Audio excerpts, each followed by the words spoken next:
Voici maintenant la conférence « Quels conseils pour accompagner l'éveil de l'enfant ?» Oui, alors bonsoir, chers amis. C'est un sujet extrêmement important puisqu'il concerne en quelque sorte l'humanité et notre avenir en fait. Et quels que soient les parents, l'entourage, les professeurs, les enseignants, les éducateurs qui ont entre guillemets cette mission d'accompagner et donc d'éveiller les enfants, qu'est-ce que nous pouvons dégager de l'enseignement théosophique pour nous conseiller dans cette très très grande responsabilité? Alors déjà, est-ce qu'on peut définir ce qu'est un accompagnement de l'éveil d'un enfant? Alors aujourd'hui, on va utiliser le verbe, alors qui est un verbe d'action, parce que cela va demander beaucoup de réflexion et beaucoup d'efforts, le verbe éduquer. Alors nous le savons bien, mais rappelons-le, que l'éducation est différente naturellement du fait d'élever un enfant et différente aussi du fait de l'instruire. Bien que cela soit nécessaire pour son éveil, mais l'éducation, en fait, le fait d'éduquer est vraiment prioritaire. Et avant toute chose, puisque le titre c'est « Quels conseils pour accompagner l'éveil de l'enfant ?» Ayons l'humilité, si l'éducation d'un enfant fait partie de notre responsabilité dans cette vie ou dans une partie de cette vie, ayons vraiment l'humilité de reconnaître qu'avant tout, nous devons nous éduquer nous-mêmes. Nous devons faire l'effort de nous éduquer avant d'entreprendre en quelque sorte ce rôle d'éducateur et ce tout au long de notre mission, enfin de l'accompagnement de l'enfant, toujours sans cesse s'éduquer. Et de toute façon, nous en apprendrons tous les jours quand nous avons cette responsabilité. Alors, n'oublions pas, donc on verra peut-être cela en détail tout à l'heure, mais que l'éveil de l'enfant, c'est l'éveil à son être, à lui-même, à ce qu'il est intrinsèquement. On sait qu'il grandit, qu'il y a tout un processus d'apprentissage, de coordination du corps physique, ensuite d'une maturation des émotions, du mental, etc. Mais quand on parle au niveau de la théosophie de l'éveil et de l'accompagnement de l'éveil des enfants, c'est au-delà de tous ces corps et de tous nos instruments, en fait, c'est l'éveil de ce que nous sommes intrinsèquement et ce que nous sommes utilise du coup ces différents corps physiques, émotionnels et mentaux. Et étant enfant, les expériences peuvent amener à s'identifier justement à ces corps et du coup tout l'accompagnement de l'enfant sera cet éveil à ce qu'il y a de plus grand en lui. On va éteindre la télé. On va manger. Voilà. Donc, l'éveil de ce qu'il est, lui, intrinsèquement. Ce qui fait que l'objectif de l'éducateur, ou en fait de celui qui l'accompagne, ce n'est pas de copier-coller en quelque sorte ses propres valeurs, ses propres intérêts dans la vie sur l'enfant, en étant persuadé et intimement convaincu que c'est la vérité et que c'est ce qu'il y a de meilleur pour lui, bien que naturellement, nous essayons de transmettre ce qui nous a fait grandir et avec lequel nous évoluons. Mais n'oublions pas que le but, c'est vraiment d'amener l'enfant à être lui-même. Et quand on dit être, on a bien compris, c'est dans son essence. Et pas uniquement avoir le meilleur rôle possible dans cette vie ou incarner le meilleur personnage. Ce qui nécessite de la part de ses parents ou de cet éducateur une vraie impartialité, dans le sens où, bien sûr, avec bienveillance, avec beaucoup d'amour, de patience et de confiance dans cet enfant, surtout en essayant de susciter en lui des questionnements, de la curiosité, qui va amener des questions. Et dans son raisonnement, quand l'enfant se confie ou explique ce qu'il ressent, qu'il puisse le faire dans un véritable espace de confiance où il est certain qu'il puisse tout dire, tout exprimer. Et c'est vrai que dans un idéal d'éducation, le parent ou l'accompagnateur, enfin l'éducateur, devrait en quelque sorte se retirer, c'est-à-dire estomper au maximum sa personnalité dans son accompagnement, dans le sens où la véritable aide pour l'éveil d'un individu à ce qu'il est, pour réussir à le rendre autonome, c'est de l'accompagner de façon impersonnelle. Alors, un exemple par honnêteté, si on veut que l'enfant se fasse une idée par lui-même sur les croyances, sur les autres religions de nos contemporains, on va lui parler de ces autres religions, d'autres philosophies qui peuvent être complètement différentes de la nôtre. Et c'est vrai que cela demande un effort, puisque cela nous oblige, nous, à aller au-delà de nos préférences personnelles. Mais ainsi, on pourra offrir à l'enfant toutes les ressources nécessaires qui vont lui permettre de pouvoir approfondir les choses et de se faire avec sa propre réflexion, son opinion et ensuite ses choix. Quelque chose qui est essentiel aussi, c'est de montrer à l'enfant que nous avons toute confiance dans sa capacité à trouver en lui-même les ressources, les réponses, à développer toutes les capacités qui vont lui permettre d'évoluer. De toute façon, on est bien conscient que ça peut pas en être autrement, hein. L'enfant, quel que soit son contexte, tôt ou tard, va trouver les ressources, s'adapter en ayant en fait le comportement le plus adapté qui soit pour son évolution. Mais du coup, si l'éducateur, dès le début, lui montre de toute façon qu'il a vraiment confiance en lui, et parfois beaucoup plus que l'enfant lui-même, et que son probable, entre guillemets, succès ne se pose même pas, en fait, cet enfant va réussir, l'enfant aura vraiment le contexte idéal pour évoluer, apprendre à intégrer et pouvoir devenir autonome, notamment sur le plan de la pensée. Ce qui signifie aussi qu'il faut s'adapter donc à l'âge, à la maturité de l'enfant, et du coup de lui offrir un espace, donc un cadre adapté, ce qui signifie aussi du vocabulaire, etc. Mais c'est vraiment différent de protéger, d'accompagner un enfant dans ce cadre en lui laissant la liberté d'évoluer dans ce cadre par rapport à des limites qui sont nécessaires en raison de l'âge, du contexte, etc., que d'essayer de le maîtriser ou de le conditionner, peut-être inconsciemment, mais du coup, qui serait un reflet de notre propre conditionnement, de nos propres peurs, et qui serait typiquement un accompagnement de notre personnalité pour notre personnalité. Or, on l'a vu, le véritable accompagnement est impersonnel. Donc, ce qui nous demande vraiment aussi de travailler sur soi. De toute façon, l'enfant a un sens inné de la justice. Et si on tient un cadre tout en lui laissant la liberté, mais en le protégeant, l'enfant lui-même va reconnaître le bien fondé d'une discipline et va pas abuser quand il aura compris ou intégré les choses.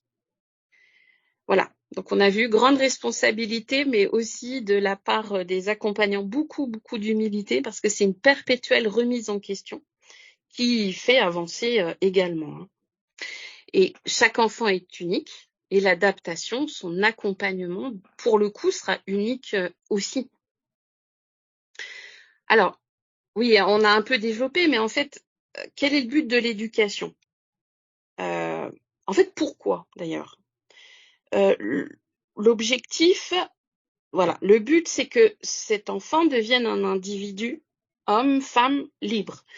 Mais libre aussi bien intellectuellement que moralement, en fait, qu'il se forge son éthique, qu'il soit pas parasité ou paralysé par des croyances, des préjugés, des conditionnements, quelles qu'elles soient d'ailleurs, et naturellement qu'il soit affranchi d'égoïsme, très souvent inhérente à l'ignorance.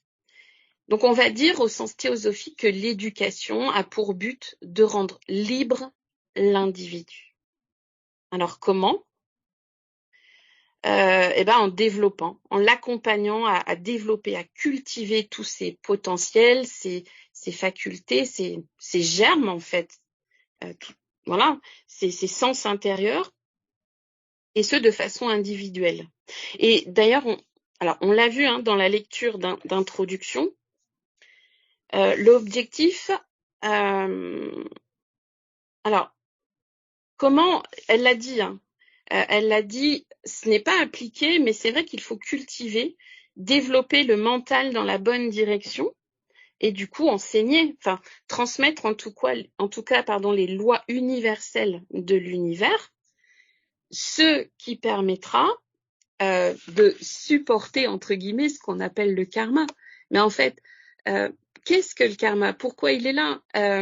Quelle est notre responsabilité dans ce qui nous arrive ? Et du coup, comment le supporter ou en tout cas en faire une opportunité ? Parce que cette loi de karma, c'est aussi dans les événements, tout ce qui est positif, ce qui nous arrive dans notre vie, qui est agréable et qui du coup nous permettent d'avancer.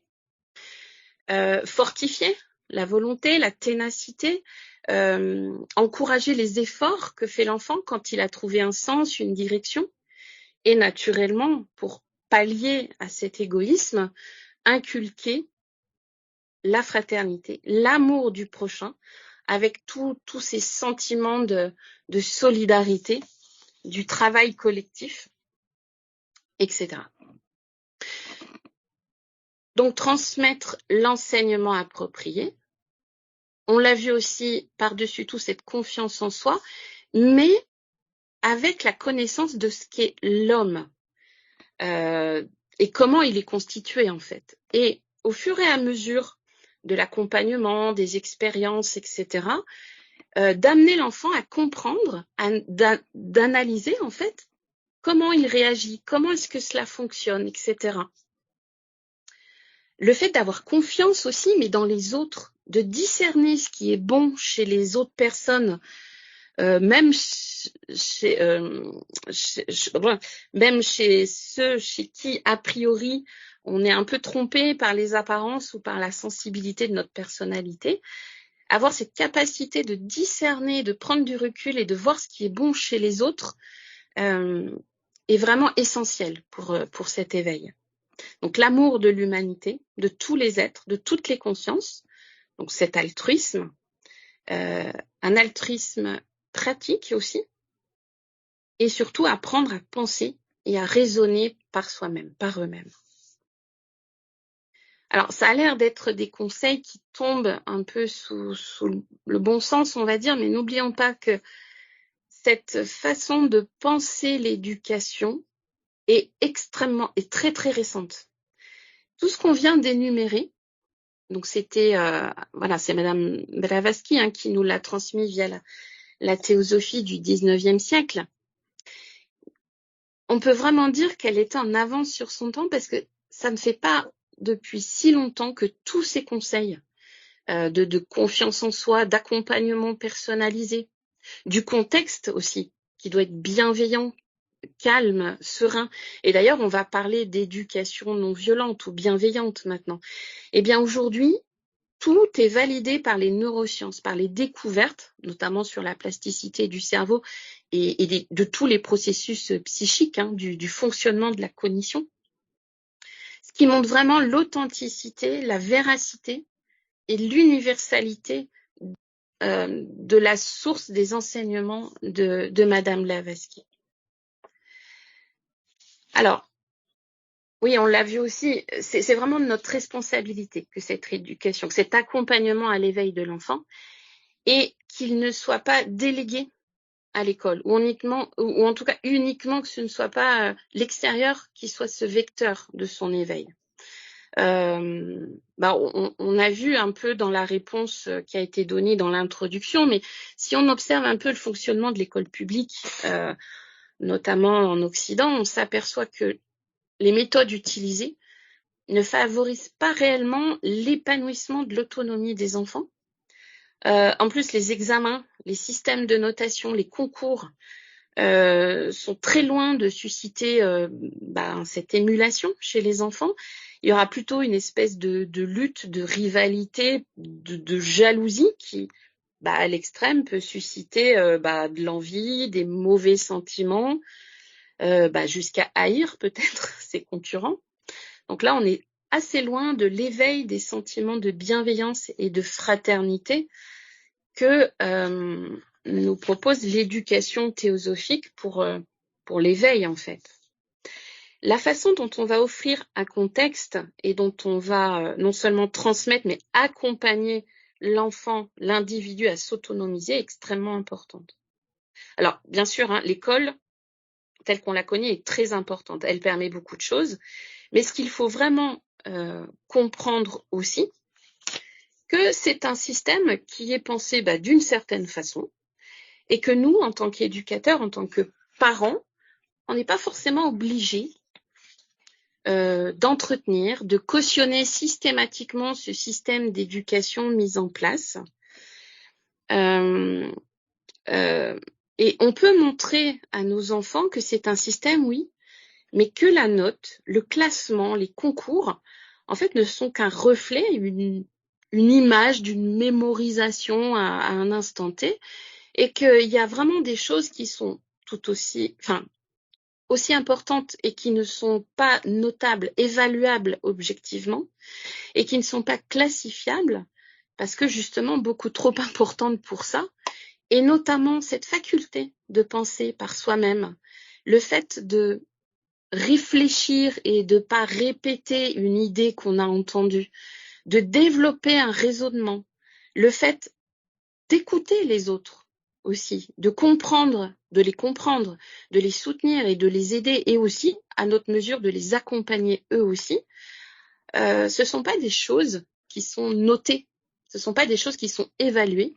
mais en tout cas qui sont essentielles pour devenir qui nous sommes réellement. Mais pour ça, en tant que parents, il faut aussi peut-être que nous devons aussi nous dégager de certains conditionnements, de certaines peurs aussi, concernant par exemple la réussite scolaire. Voilà, c'est un exemple. D'ailleurs, voici ce que dit Madame Blavatsky concernant l'éducation, enfin, en tout cas l'instruction telle qu'elle est diffusée dans les collèges et les écoles, qui n'a pas beaucoup changé en France depuis le 19e siècle, sauf peut-être dans des écoles alternatives, qui d'ailleurs certaines ont vraiment une source d'enseignement théosophique, mais qui ne sont pas du tout valorisées ni cautionnées par l'État. Alors, ouais, c'est dans la clé de la théosophie, sur le passage sur l'instruction, d'ailleurs d'où a été tirée la lecture d'introduction. Donc elle dit que les jeunes gens instruits de cette manière, donc par rapport à l'école très académique, composent une sorte d'armée organisée à laquelle appartient une élite intellectuelle éduquée, rompue à la spéculation, entraînée à dominer la cohorte innombrable des masses ignorantes et naïves, condamnées à être vampirisées, exploitées et méprisées par leurs frères intellectuellement plus forts. C'est une image qui est assez loin d'un monde où chacun aurait sa place par la valeur de ce qu'il est intrinsèquement, de ce qu'il peut apporter à l'humanité. Et c'est un peu ce qu'elle décrit là, une image d'une société où en fait, qui ressemble assez quand même à la nôtre, où voilà, l'individu est comme formaté pour correspondre à ce qu'on attend de lui, quoi. Donc c'est pas uniquement en diffusant de l'information, le savoir, d'être dans une forme de formatage, de rentrer dans le moule qui va éveiller nos enfants, bien au contraire. Donc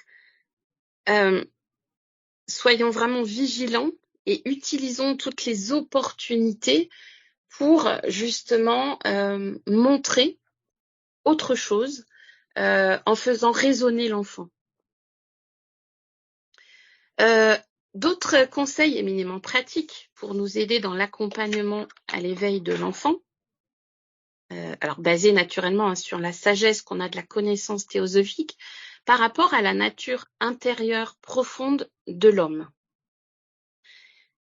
L'objectif, c'est quand même de pouvoir amener, de concrétiser, en fait, d'amener à une manifestation en quelque sorte, tous ces pouvoirs potentiels de l'enfant, de l'amener à réaliser ce qu'il y a de plus grand en lui, hein, on connaît la formule, jusqu'à sa stature divine. Si en plus on sait que l'homme est une unité, donc certes il est composé d'un corps, d'une psychologie, d'émotions, de désirs, d'un mental, etc., mais c'est une unité, et l'accompagnement tiendra compte de cette unité. Voilà, maintenant on va parler d'un accompagnement holistique, et en plus tiendra compte des particularités de l'enfant, de là où il en est, d'où la personnalisation de son accompagnement par rapport à ses capacités, ses ressources. C'est des endroits où il devrait peut-être plus développer certaines choses, mais toujours avec un esprit d'harmonie et d'équilibre.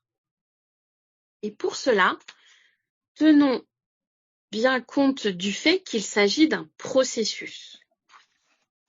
Et dans la nature, donc il y a ce processus d'évolution, et pour l'être humain, c'est aussi un processus d'épanouissement qui fait que, voilà, on l'a vu, en lui, il y a toutes ces germes de connaissances, de sagesse, d'amour, de capacité, de tous ces pouvoirs qui doivent grandir, évoluer jusqu'à apparaître à l'extérieur. Hein. On dit souvent de l'intérieur vers l'extérieur. Et c'est le but de l'accompagnement, de pouvoir faire épanouir toutes ces graines, de pouvoir les faire fructifier. Donc on va pas essayer. Alors, on peut apporter quelques connaissances essentielles, mais le but c'est pas que l'enfant emmagasine toutes sortes de concepts, de choses, de remplir sa mémoire avec un apport extérieur, mais plutôt avec des métaphores adaptées à son âge, avec des exemples concrets de la vie de tous les jours, des expériences qui vont lui parler par l'analogie, la loi des correspondances. Hein, c'est ce que nous utilisons aussi pour étudier. Et ben l'aider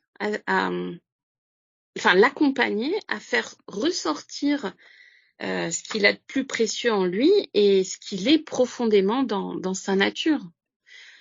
Naturellement, cela demande beaucoup de patience, de ténacité.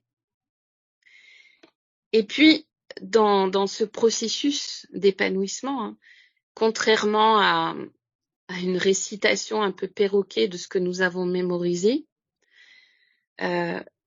c'est vraiment aussi de pouvoir confronter l'enfant à une espèce de vérification. Mais de toute façon, les événements, la vie amènent toujours ce genre de situation pour en faire une opportunité et voir l'intégration en fait de ce qu'il a compris ou pas, comment il raisonne, comment sa pensée s'agence, etc. Auquel du coup nous pouvons nous adapter sans cesse tout en nous remettant nous-mêmes en question et ensuite naturellement de le valoriser et de soutenir tous les résultats positifs. Ce qui est important aussi dans ce processus d'épanouissement de cette unité, de ce qu'est l'enfant, hein, que ce soit son corps physique, prendre soin de ce corps qui est le temple de quelque chose de beaucoup plus grand en nous. Nous avons aussi des émotions, des désirs. C'est de pouvoir l'amener, on l'a vu, à comprendre et analyser. Alors peut-être quand l'émotion est retombée, mais dans chacune de ces réactions ou de ces difficultés, dans les obstacles qu'il rencontre ou même les grands moments de joie, de pouvoir identifier ce qui s'est joué dans cette difficulté, dans cet événement. Et le fait, cette identification, en fait, au fur et à mesure, va lui permettre de discriminer, en quelque sorte, ce qui, lui, le pousse à agir. Quelles sont les intentions derrière les réactions? Et ce qui est intéressant, quand on accompagne des adolescents notamment, c'est que ils ont le même ressenti que nous en fait, à savoir que parfois nous avons la volonté, on veut agir d'une certaine façon suivant un idéal, et pourtant quelque chose en nous pousse à faire complètement l'inverse.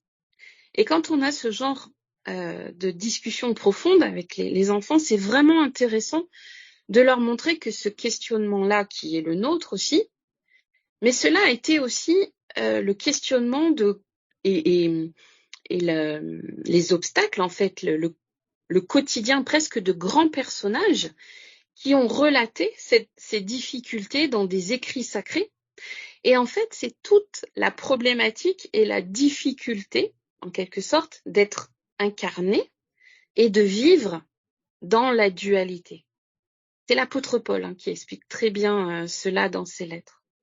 Donc en fait, cela amène l'enfant à aller au-delà de sa propre expérience, au-delà de l'expérience peut-être de ses parents ou de ceux qui l'accompagnent, de son contexte proche, et en fait de voir que c'est un processus qui est balisé en quelque sorte et qui peut avoir confiance en la suite, qui peut avoir confiance en ses ressentis, parce que en fait par là où il passe, là sont passés des grands initiés par exemple, et que voilà, c'est une confiance qui peut déjà s'installer par rapport à ses ressentis et aux efforts qu'il fait pour avancer et évoluer.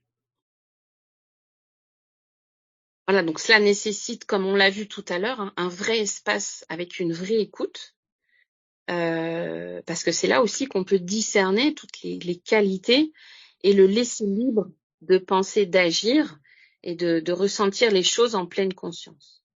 Ce qui veut dire aussi qu'on ne peut pas éduquer, accompagner en imposant les choses, en culpabilisant, en ayant une espèce, en faisant une espèce de chantage.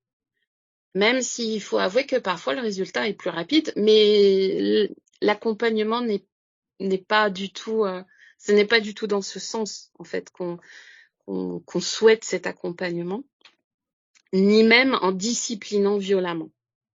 Tout comme on ne peut pas imposer des dogmes, des idées toutes faites, des concepts ou des préceptes qu'on ne peut pas remettre en question.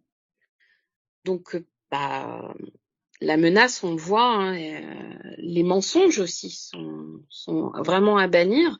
Et vraiment, c'est cette honnêteté qui est essentielle dans cet accompagnement. Et en parlant d'honnêteté, l'accompagnement le plus efficient, on dirait maintenant, en tout cas l'accompagnement qui impactera le plus l'enfant, c'est l'exemple. L'exemple que nous pouvons lui donner et qui va être le plus instructif et le plus enseignant pour l'enfant.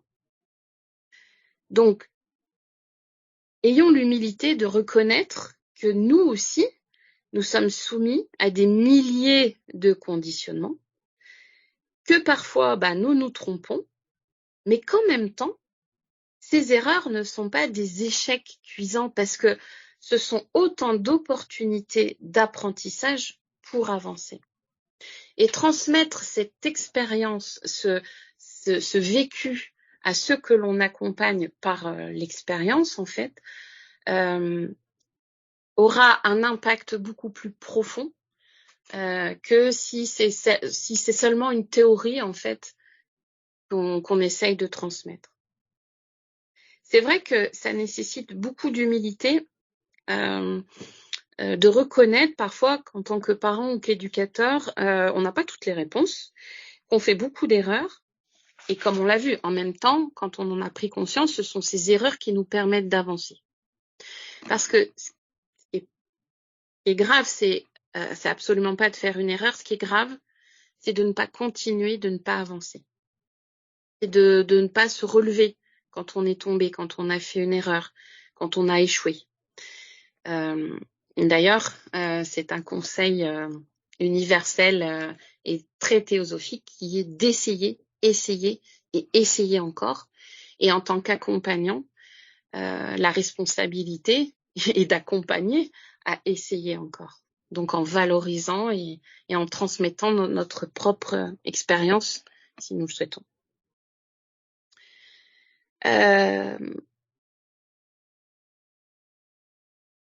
Oui, un autre conseil, voilà, qu'on peut aborder aussi en parlant de cet éveil et de cet accompagnement holistique de l'enfant. Donc on a vu, il est important de savoir comment il fonctionne, que ce soit le corps, le nourrir, qu'il soit en pleine forme, qu'il se discipline pour le sommeil, etc. Le mental, qui doit être nourri aussi. Donc comment est-ce qu'on le nourrit? Avec quoi? Les émotions, comment est-ce qu'on peut travailler avec? Comment est-ce qu'elles peuvent nous aider à avancer? Et comment est-ce qu'on peut passer au-dessus, comment est-ce que nous pouvons nous servir de nos émotions et non que les émotions nous envahissent pour avancer. Et puis il y a autre chose aussi qui est extrêmement important si on en a la possibilité, c'est d'offrir dans notre accompagnement des choses beaucoup plus qui pour nous peuvent peut-être abstraites comme l'art, la poésie, l'ouverture en tout cas sur une expression qui ne serait pas intellectuelle ou corporelle, etc. Et ce qui permet de développer une certaine créativité. Et de cette créativité, qui est un processus aussi, cela va lui permettre de mettre en place une façon, ou en tout cas des ressources, pour lui permettre de faire des liens par lui-même et ainsi, en faisant ces liens, d'agrandir son horizon, d'intégrer de plus en plus de choses dans son raisonnement. Et voilà, l'objectif, c'est jusqu'à universaliser sa pensée et de pouvoir réellement agir suivant ses intentions profondes, en fait, ce qui est vraiment authentique en lui. Alors, en fait, quand on dit que l'objectif d'éveiller l'enfant, le but, c'est son autonomie et d'éveiller sa solidarité, son sens de la fraternité, eh bien, en quelque sorte, on l'a vu. Nous-mêmes, quand on est éducateur, quand on accompagne, nous-mêmes, dans ce chemin d'accompagnement, on évolue aussi bien pour laisser l'autonomie que pour développer la nôtre, mais tout en étant dans cet esprit de solidarité et de fraternité. Donc, en fait, l'objectif, c'est que l'enfant devienne son propre éducateur. Voilà, quand on dit qu'il faut qu'il apprenne à marcher tout seul, en fait, c'est sur tous les plans, pour que lui-même puisse, à son tour, accompagner de façon la plus juste possible les autres. Alors, n'oublions pas aussi cette liberté, cet espace dont il a besoin, mais aussi en développant la conscience de la responsabilité qu'implique cette liberté. Et toujours, avec des questionnements, en utilisant ce qui nous entoure, les événements de la vie, pour susciter en lui la réflexion. Et ce seront vraiment des vrais moments de qualité, on va dire, qui vont développer en l'enfant cette responsabilité, en fait. Alors, en conclusion, on peut dire que cet accompagnement à l'éveil de l'enfant, c'est une véritable mission, une grande, grande responsabilité. Et que au quotidien, ça nous rend vraiment humbles en tant qu'accompagnateur, parce que ça nous fait vraiment prendre conscience déjà de nos propres limites et de ce qu'il faut faire pour évoluer. Et le fait d'observer ces enfants, en tout cas les personnes que l'on accompagne, sans esprit critique, comme dirait Krishna, eh bien, nous apprend énormément sur la façon dont ce processus d'apprentissage, de cognition et d'épanouissement se fait. Peut-être que nous découvrons aussi des choses que nous-mêmes nous avons intégrées et qui sont très faciles pour nous aujourd'hui, mais nous avons oublié la façon et tout le rude apprentissage qu'il nous a fallu pour les intégrer. Ce qui nous incite aussi à beaucoup plus de patience et de ténacité.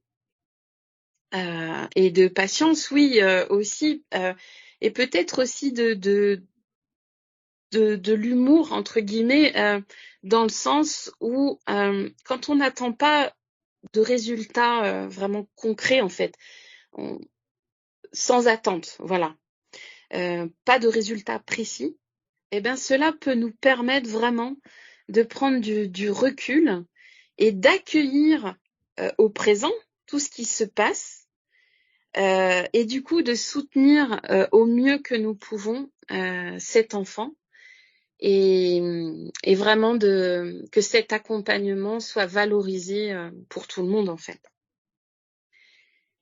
Et par analogie, eh bien la conclusion sera que, alors oui, nous avons peut-être cette mission d'éducateur ou d'accompagnant d'enfants, mais en tant qu'étudiant en théosophie, nous sommes aussi ces enfants en apprentissage d'autonomie, en apprentissage de ce qu'est la véritable solidarité, la fraternité, et que nos frères aînés sont vraiment d'excellents pédagogues, vraiment patients, qu'ils ont confiance en nous aussi, et qu'ils nous accompagnent sur notre chemin d'évolution et d'éveil spirituel.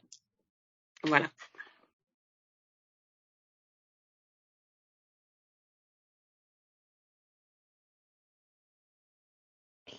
Merci. Donc, place aux questions. Quelles sont les questions sur le thème « Quels conseils pour accompagner l'éveil des enfants ?» Si vous avez des questions.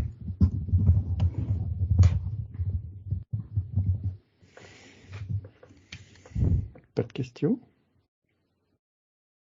Oui. Et moi, j'ai une question. Oui, Germain. Est-ce qu'on peut revenir un peu? Est-ce qu'on peut revenir un peu sur la place dans ce processus d'évolution d'éducation en fait, la place qu'il faut donner à tout ce qui est au-delà de l'intellect en fait et du questionnement. Est-ce qu'on peut développer la partie artistique, l'importance aussi, on va dire, du sport aussi, qui sont des choses qui font partie de cet ensemble des capacités de l'homme, mais qui peut-être sont moins, enfin ça dépend des personnes évidemment, mais comment on peut dire l'art, la culture, l'observation de la nature et puis le sport aussi, dans la nature. Est-ce qu'on peut revenir un petit peu sur ces différents aspects? Donc la question repose sur les moyens, en définitive, comme le sport, la culture, les arts, etc., comme outil pour l'éveil des enfants. Rappelons ce que signifie quand même l'éveil. L'éveil, c'est s'ouvrir à l'existence. Donc, que ce soit dans la culture, dans l'art ou les sports, tout est bon pour s'ouvrir à l'existence. Et qu'est-ce qu'exister sinon le fait de faire émerger sur la scène de la vie de quoi nous sommes capables, que ce soit dans le sport, que ce soit dans les arts, etc., en mathématiques ou autre. Bon, exister, ce n'est pas endosser le rôle d'un personnage dans la société. C'est, comme il a été noté dans la conférence, c'est accoucher de soi-même. C'est-à-dire que nous avons intrinsèquement, enfin, l'enfant a intrinsèquement des qualités, des potentiels, Et l'éveil consiste à l'aider à faire émerger ses qualités. Bon, ça peut passer par toute forme d'activité, puisque un Charlemagne, un Mozart ou un Albert Einstein a été capable de mettre en œuvre dans leur vie incarnée les qualités qu'ils avaient déjà développées de vie en vie. Les qualités, le potentiel chez l'enfant n'est pas attribué par quelque génie ou être divin extérieur. C'est ce que nous développons de vie en vie, ce qui nous a proposé des émotions. Et émotion signifie ce qui nous fait nous mouvoir. C'est ce qui nous meut de l'intérieur vers l'extérieur. Si nous avons une émotion, c'est que quelque chose répond à l'intérieur de nous et il faut apprendre à l'enfant à utiliser cette réponse pour faire émerger, faire grandir, faire fleurir ses qualités intérieures. Donc tout est bon, que ce soit le sport, la lecture, enfin toute activité est bonne pour faire éveiller notre être intérieur et devenir ce que nous sommes réellement, accoucher de nous-mêmes. C'était d'ailleurs le système socratique. Est-ce qu'on, juste brièvement, on peut dire aussi que l'équilibre et l'harmonie dans l'exploitation des différents instruments qui composent l'être, donc que ce soit le corps, que ce soit le mental, doivent vraiment être un développement harmonieux. D'où l'utilisation peut-être de chaque discipline, on va dire, qu'elle soit artistique pour développer une expression, une intuition aussi. Toute discipline en fait est utile pour l'harmonie et l'équilibre du développement de l'individu en fait. Oui, il faut comprendre ce que ça signifie, équilibre et harmonie. Ça passe d'abord par un état intérieur où tous les éléments fonctionnent correctement et à leur point nominal. Si on veut comprendre ce qu'est l'harmonie intérieure, on doit comprendre notre fonctionnement. Or, aujourd'hui, à part le corps physique, on ne sait pas comment on fonctionne. On essaie de comprendre l'intellect, les pensées, le psychisme, etc., le moi, le surmoi, le moi profond. Mais en réalité, ce qui a déjà été découvert par les anciens nous est redonné aujourd'hui. Parmi les 7 principes qui composent notre être, les 5 les plus importants sont notre enveloppe animale, qui s'appelle Kama. On ne parle pas du corps physique, hein. Il n'a ici aucun intérêt pour notre développement intérieur. Mais nous avons 5 enveloppes, 5 outils que l'on doit harmoniser, faire fonctionner pour le bien de l'ensemble, c'est-à-dire de ce que nous sommes réellement. Donc on a une enveloppe animale appelée Kama, c'est le centre du désir, une enveloppe individuelle qui est le centre de notre personnalité, c'est Linga Sharira, une enveloppe énergétique qui permet l'échange de toutes des datas entre les différents composants de notre être, c'est ce qui va permettre l'échange harmonieux, c'est Prana, une enveloppe individuelle hors de la personnalité, c'est Manas, c'est le centre de notre libre arbitre, notre identité, et c'est ce qui nous permet nos choix. Et enfin, 5e, c'est notre conscience immortelle, qui perdure après la mort, Buddhi, est actuellement hors de portée de notre conscience à ce stade, sauf au moment de notre mort. Donc, lorsque au moins tous ces 5 éléments fonctionnent dans le même sens, comme des chevaux que l'on guide pour tirer un chariot, dans le même sens, et pas chacun pour soi, alors on fonctionne d'une façon harmonieuse et on atteint tout notre potentiel pour agir, interagir dans le monde et pour les autres. Une autre question ?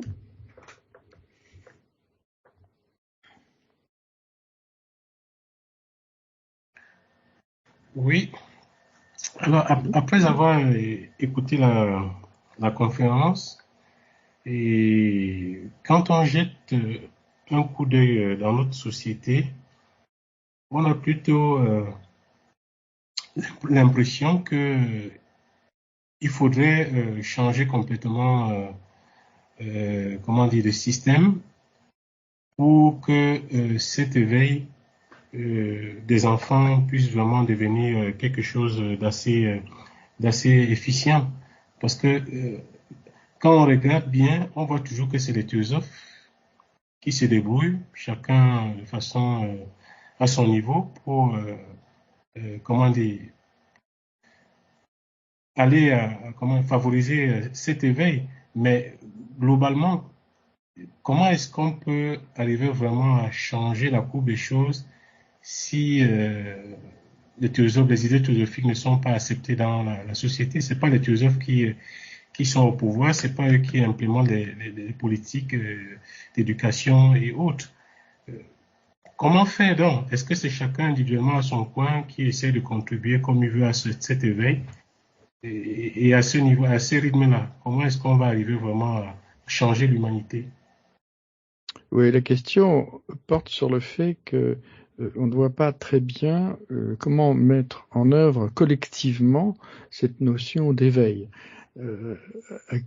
C'est vrai que sur le plan politique, par exemple, on est très très loin de ça. Sur le plan individuel, on devient de plus en plus égoïste et de plus en plus violent. Alors, il y a le fond de la question, ce n'est pas de se poser la question du comment. Comment faire ceci, comment éveiller, comment, parce que le comment est entièrement conditionné par la culture, par le temps présent, par les exigences économiques et industrielles. Et d'ailleurs, l'éducation aujourd'hui, qui est plutôt quelque chose qui met l'enfant au service de l'économie et de l'industrie et de la société, et sûrement pas de son épanouissement. Donc, pour que tout le monde marche dans le même sens de l'éveil de l'enfant comme celui quand on est adulte, c'est déjà un petit peu trop tard, eh bien, commence par se poser la question, pourquoi on agit comme ça? Pourquoi l'enfant est de plus en plus égoïste? Pourquoi la violence apparaît de plus en plus tôt chez nos enfants? Voilà, pourquoi? Eh bien, si on ne comprend pas comment nous fonctionnons, nous n'aurons jamais la solution. Comprendre, c'est d'abord comment s'accorder avec la nature. L'adage charité bien ordonnée commence toujours par soi-même, prend ici toute sa valeur, puisque le rustre, par exemple, a une conception claire et bien définie de sa façon de vivre et les moyens d'atteindre ce but. Le penseur, l'intellectuel donc, a moins de certitude, car il est incapable de formuler une idée assez claire sur le sujet qui intéresse au premier chef la nature humaine. Le véritable philosophe, comme le théosophe, sait que la vérité dépasse notre mental. Le secret de la nature se trouve dans le tréfonds de notre propre nature. C'est pas la peine d'aller la chercher ailleurs. Et il faut partager cette vision, puisque tout ce que les autres perçoivent, nous le percevons aussi. Tout ce qui se passe dans notre vie autour de nous, c'est à l'intérieur de nous-mêmes que nous le percevons. Lorsque on regarde quelqu'un, lorsque vous me regardez, c'est pas les yeux qui voient. Ils ne sont que un élément qui transporte l'information, comme le câble Ethernet. Ce qui voit, c'est à l'intérieur de nous-mêmes, notre conscience. Et la clé qui ouvre grand de ces portes se trouve dans l'essence même de l'homme. Lorsqu'il s'ouvre ces portes, qu'est-ce qu'on peut découvrir? ceux qui les ont traversés ont laissé en héritage à leurs semblables des enseignements dans lesquels nous pouvons trouver des indications précises sur ce qui doit être recherché au-delà de ces portes. Il faut apprendre à penser avec l'intelligence du cœur, pas seulement avec le mental. Le mental, c'est un outil qui va pouvoir ratiociner et découper et prendre des décisions en fonction de ce qu'il perçoit. Mais ce n'est sûrement pas lui qui doit donner le cap à suivre. Le mental est un comptable, c'est pas le comptable de faire fonctionner ou de prendre les décisions pour l'entreprise. Il doit rester un outil fort utile pour l'entreprise, mais sûrement pas en être le maître. Donc tout ce que nous ressentons se produit à l'intérieur. Faire prendre conscience d'abord aux enfants ce fait pour créer une humanité qui prend conscience de ce qu'elle est réellement. C'est-à-dire d'abord une conscience. Et nous ne sommes pas une seule conscience séparée des autres. Nous faisons partie intégrante de la vie, globalement. Nous ne sommes pas isolés. À partir du moment où on prend cette conscience que nous ne sommes pas isolés, que nous interagissons constamment avec les autres, que non seulement nos actions, mais aussi nos paroles, bien sûr, mais aussi nos pensées vont influencer notre environnement, alors nous marcherons tous dans le même sens. Y a-t-il encore d'autres questions ? Est-ce qu'on peut, par rapport à la question, juste amener un aspect pratique quand il a été dit changer le système? Oui, parce qu'on en voit les limites, mais il faut souligner aussi toutes les initiatives de conscience qui s'éveillent aussi, de parents, d'enseignants qui se regroupent, et ils sont de plus en plus nombreux, et qui, en étudiant, par exemple, des écrits de Steiner, qui sont issus de références théosophiques, Montessori, il y a des écoles démocratiques avec des philosophies de non-violence, etc., qui se mettent en place et qui se diffusent de plus en plus, même si au niveau de l'autorité étatique n'est pas du tout prise en compte pour l'instant, mais il y a beaucoup d'initiatives où des parents sont conscients de l'avenir et de la façon d'éduquer leurs enfants. Et il était parlé de violence, par exemple, plus quelque chose, l'attitude, par exemple, face à l'ennui. Comment est-ce qu'on se positionne, nous, en tant qu'éducateurs, par rapport à ça? Est-ce que on soustrait l'enfant à cette fuite de l'ennui, par exemple, devant un écran? Ou est-ce que on passe par un petit moment désagréable, mais qui va développer l'imagination? Et tout ça, ce sont des choses qui sont en train de germer et qui, au fur et à mesure, vont donner des résultats. Oui, tout à fait. C'est ce qui répond à la question précédente, qui était très angoissée. Mais en fait, il y a un travail de fond qui est fait en permanence. Il y a un courant de fond qui a toujours existé, puisque sans ce courant, l'humanité ne pourrait pas exister en tant que telle. Donc, même dans cette période la plus noire, la plus difficile, la plus douloureuse, ce qui est l'âge de fer, ce courant est toujours présent. Il est maintenu par les maîtres spirituels. Et il est si dur qu'ils ne peuvent pas agir directement comme Jésus au milieu de la foule, ils gardent par l'intermédiaire de leurs disciples, qui eux travaillent au sein même de l'humanité, ils gardent la possibilité et les moyens de nourrir ce fond théosophique, ce fond spirituel, et on le voit émerger un petit peu partout, dans les associations, dans des nouveaux types d'enseignements, nouveaux types d'écoles, dans les idées politiques, dans toutes sortes d'activités culturelles. Donc, on doit se rassurer, ce fond existe globalement, et même si la violence naît de plus en plus tôt, violence due par le fait que les enfants qui n'ont pas pu s'intégrer à ce que l'on exigeait d'eux, se sont sentis rejetés par la société et cherchent une solution pour vivre et exister dans cette société. Et cette solution passe par la marginalisation, mais ont-ils le choix?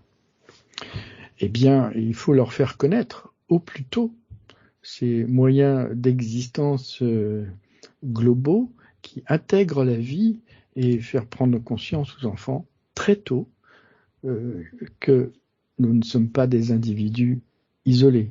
Nous sommes un assemblage de vie organisé par la nature pour notre évolution. Prendre conscience que vivre pour tous ceux, on doit vivre pour tous ceux qui dépendent de nous, c'est-à-dire prendre notre responsabilité, puisqu'on ne vit pas seul. Enfin, même si physiquement on est seul, mais on a tellement d'interactions profondes avec le reste de l'humanité que nous devons prendre conscience de ceux qui dépendent de nous. Prendre conscience de ce que nous absorbons pour vivre. Nous absorbons des vies pour les transformer en notre vie, et spécialement aussi ce que nous rejetons. Et ce que nous rejetons peut aussi nous empoisonner, et particulièrement nos paroles. Prendre conscience et respecter les cycles individuels et ceux de la nature, car notre activité physique, psychique, mentale et spirituelle s'inscrit dans les cycles de la nature. On voit bien aujourd'hui que les cycles du soleil provoquent de profonds changements sur notre planète, par exemple. Mais est-ce que nous sommes conscients que l'activité humaine dans son ensemble interagit sur les cycles aussi bien lunaires et spécialement du soleil? C'est-à-dire que notre énergie va dans tous les sens. Elle influence aussi le système solaire. Bref, toute la nature respire. Et on le voit vu de l'espace, les astronautes l'ont décrit, comment les plantes, globalement, sur des grandes surfaces, respirent. C'est-à-dire, on voit le changement, la respiration par le changement de couleur, etc. Toute la nature respire véritablement. Et ceci nous permet de respirer et donc de vivre avec elle. Les cycles de nature organisent les éléments vitaux de notre existence. Si nous n'en prenons pas conscience, non seulement nous allons nous marginaliser, mais nous allons développer évidemment des maladies. Nous ne pourrons pas exister d'une façon heureuse au sein de la société et même dans la nature. Bref, notre perception de la réalité est relative à notre conscience intérieure. Et même les physiciens comme Roger Penrose ou Stephen Hawking l'ont découvert et l'ont démontré. Donc prendre conscience de tout cela, prendre conscience aux enfants au moment où ils sont jeunes de toute cette interaction. Il y a des périodes où on peut faire émerger les qualités de l'enfant et passer un certain âge, c'est trop tard. C'est comme un jardinier qui s'occupe de ses plantes. Tant que le fruit n'est pas apparu, il peut travailler sur les plantes, les tailler, prendre soin des racines, etc. Mais quand la fleur ou le fruit apparaît, c'est trop tard, on ne peut plus rien faire. Et voilà pourquoi il est extrêmement important de prendre sérieusement l'éveil de l'enfant au sein même de l'éducation. Une autre question ?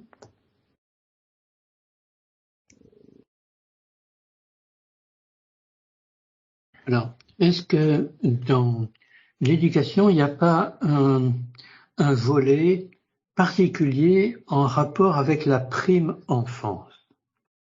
C'est-à-dire toute la tranche d'âge jusqu'à environ 3 ans, peut-être un peu plus après, peut-être un peu après aussi, donc de l'éveil d'un enfant là où son pouvoir moral est présent, mais son mental n'est pas encore éveillé comme on le comprend vers l'âge de 7 ans environ. Donc, est-ce qu'il n'y a pas une tâche particulière en rapport avec la prime enfance? Oui. N'y a-t-il pas des tâches à entreprendre pendant la prime enfance, puisqu'il y a des moments, comme nous l'avons expliqué, des moments où on peut faire certaines choses et d'autres où c'est trop tard, il faut faire autre chose. Eh bien, effectivement, l'évolution d'un être humain se fait par cycle. Tous les 7 ans, il se passe quelque chose, il y a une transformation. Enfin bon, c'est un laps de temps, c'est une moyenne, hein, tous les 7 ans. Donc, la prise de conscience d'un enfant de ce qu'il est réellement arrive à l'âge de 7 ans. À 14 ans déjà, c'est un autre comportement qui naît, puisqu'il prend conscience que il n'est pas ses parents, que ses parents ne sont pas des dieux et qu'il peut observer la vie par ses propres sens, et ainsi de suite. Donc, tous les 7 ans, il se passe quelque chose, c'est-à-dire qu'il y a une évolution, une construction de l'être intérieur par rapport à son environnement d'abord, ensuite par rapport à lui-même, la prise de conscience de ce que nous sommes, etc. Donc, effectivement, l'éveil ou les moyens que l'on doit donner à l'enfant pour qu'il s'éveille de lui-même doit se faire avant l'âge de 7 ans. Après, ça devient très très compliqué et encore après, ça devient impossible car il a formé une personnalité et cette personnalité, il l'oppose au reste de l'humanité et au reste de son environnement. Et c'est logique puisque cela le préserve de ne pas devenir l'esclave de son environnement. Donc, il faut absolument, il est nécessaire, et c'est le seul créneau que nous ayons, c'est de proposer toutes ces prises de conscience chez l'enfant pendant cette très courte et jeune période avant 7 ans. Bon, 14 ans, c'est trop tard. 21, c'est une autre période qui commence. Donc voilà, l'éveil doit se faire. Bon, bien sûr, même à nos âges, en tant qu'adultes, on peut faire prendre conscience, mais pour vraiment intégrer dans notre vie courante, dans notre activité, dans notre façon de penser, dans notre façon d'agir avec les autres, dans notre façon de nous nourrir, etc., pour faire prendre conscience de ce que nous sommes réellement, il faut passer par l'expérience. Il ne suffit pas d'écouter des conférences ou de lire des livres sur la théosophie, puisque ça reste quelque chose de très intellectuel. Il faut, comme il a été dit tout à l'heure, il faut trouver le bon motif. Or, tout ce que nous faisons part d'une motivation. Et derrière ce motif se trouve toujours le désir. C'est l'enveloppe Kama qui agit. Et ce Kama, qui représente le moteur de nos désirs, nous permet d'exister, c'est-à-dire d'apparaître sur la scène de la vie. C'est Kama qui est le moteur de toutes nos actions, notre activité. Donc, sans le désir, bien, on serait un être totalement endormi, sans passion et sans envie de vivre. Donc le désir est nécessaire. Maintenant, on doit apprendre à l'enfant à maîtriser ses désirs et à faire son choix entre ce qu'il désire, puisque le désir naît non seulement des envies psychiques, personnelles, mais du corps physique, des neurones, etc. Donc tout ce que tous les éléments de notre existence participent à faire naître des désirs en nous, puisque c'est le moteur même de notre existence. Donc si on n'apprend pas à l'enfant de faire un choix parmi les désirs, lorsqu'on a une pensée, on peut soit l'entretenir, soit l'accepter dans notre mental, soit la rejeter de façon comme sur un parapluie. Or, aujourd'hui, la plupart des gens ne savent pas qu'il est possible d'organiser ses pensées, qu'il est possible d'accepter, d'enrichir ou de repousser certaines de ces pensées. Nos pensées ne naissent pas à l'intérieur de nous. C'est ce que nous percevons par c'est ce que nous percevons de notre entourage, de la vie qui nous entoure. Et ceci évoque quelque chose en nous, et ainsi se forment les pensées, et à partir de ces pensées, notre mental va organiser une logique, et la personnalité va se calquer sur cette logique pour réagir à son environnement. Donc si on ne sait pas choisir ses amis et reconnaître ses ennemis dans les pensées que nous percevons dans le champ de notre mental, alors nous sommes comme une brindille sur une mer déchaînée. C'est ce qui se passe aujourd'hui. Arrivés à un certain âge, les adolescents n'ont aucun pouvoir sur la discrimination de leurs pensées. Ils ont envie de foncer avec leur moto dans les rues à toute vitesse et ils le font. Ils ont envie de quelque chose, ils le font. Ils donnent à tous leurs désirs les moyens de leur existence. Or, il ne faut pas mettre son existence au service de ses désirs. C'est tout à fait l'inverse qu'il faut prendre. Donc, ceci doit se faire impérativement avant les 7 ans. Avant la 7e année. Une autre question ? Les maîtres ont bien dit qu'il fallait... On n'entend pas très bien. On n'entend pas. Vous êtes trop loin. On entend là ? Non, très très peu. Les maîtres ont dit qu'il fallait essayer et essayer encore. Oui. Oui. C'est vrai que il y a beaucoup de concepts qui disent que tout est joué avant l'âge de 5 ans, de 7 ans, etc. Parce que c'est là que se fait, comme on a dit, la construction. Mais en même temps, les maîtres ont vraiment cette connaissance de ce qu'est l'homme.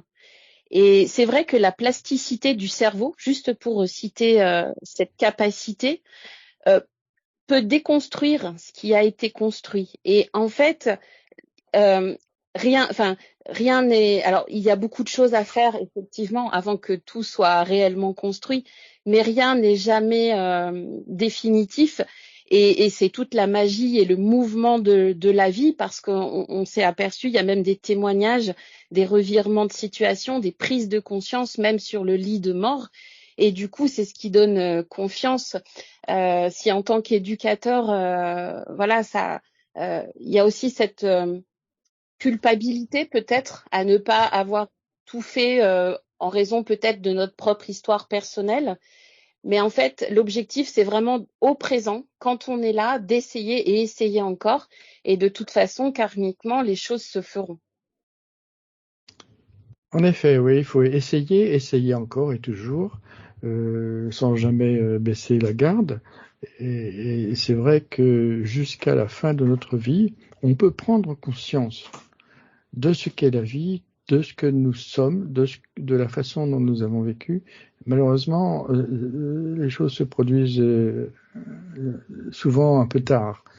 Si vous observez le regard d'un mourant, tout d'un coup, il réalise qu'il n'a rien fait de sa vie, que tout ce qu'il a fait est insignifiant, et que, bon, il aurait bien voulu recommencer, et que le jeu était un peu court. Voilà. Mais heureusement, nous revenons, et heureusement, nous pouvons remettre sur le métier notre œuvre et continuer à avancer, continuer à nous développer, à nous éveiller, et ceci quel que soit l'âge. Mais Les conseilleurs ne sont pas les payeurs, c'est-à-dire qu'on peut toujours donner des conseils à quelqu'un tant qu'il n'a pas fait l'expérience par lui-même de ce qu'il est, de ce qu'il reçoit, de ce qu'il ressent et comment il ressent et comment naissent les émotions en lui. On n'aura pas beaucoup de prise, on n'aura pas beaucoup d'effets sur lui. Et heureusement d'ailleurs, nous devons être autodéterminés. Et pour terminer, nous devons comprendre et prendre conscience que tout ce que nous ressentons se produit à l'intérieur. Donc, tournons notre regard à l'intérieur pour essayer de comprendre comment nous fonctionnons. Voir qu'est-ce qui est immuable en nous, qu'est-ce qui ne change jamais, puisqu'il y a une partie qui ne change jamais, qui permet d'être le témoin de ce qui nous arrive, même intérieurement. Ce qui est immuable dans l'homme, c'est la conscience, car elle n'est jamais modifiée, quelles que soient nos expériences. Elle est la pierre angulaire, le diapason qui unit tous les hommes avec tous les autres, avec le règne animal, avec le règne végétal. C'est notre diapason intérieur, c'est la conscience, c'est notre référence, puisque nous pouvons placer notre mental sur le plan de la conscience, donc impersonnel, pour voir comment nous réagissons intérieurement vis-à-vis de la vie, vis-à-vis de nous-mêmes et vis-à-vis des autres. Mais pour entendre cette voix intérieure, nous devons penser avec le cœur, pas avec le mental, qui est encore une fois un outil ratiocinant, mais qui ne comprend rien du tout à la vie. Alors, le chant harmonieux de la vie se fera entendre, et seulement lorsque nous pensons avec le cœur. Ce chant nous accorde avec la nature. Citons ceci, l'existence de l'intelligence du cœur nous permet d'entendre la voix du silence, de notre conscience. Alors nous accordons nos actes et nos pensées à son diapason, et la nature deviendra notre amie et ouvrira ses portes d'or. C'est la fin de notre exposé, de notre rencontre ce soir. Nous reprendrons les réunions d'études du mercredi à partir du 18 septembre et la prochaine conférence aura lieu le 20 septembre avec le titre « La Bhagavad Gita, aspect pratique de la vie quotidienne ». Merci.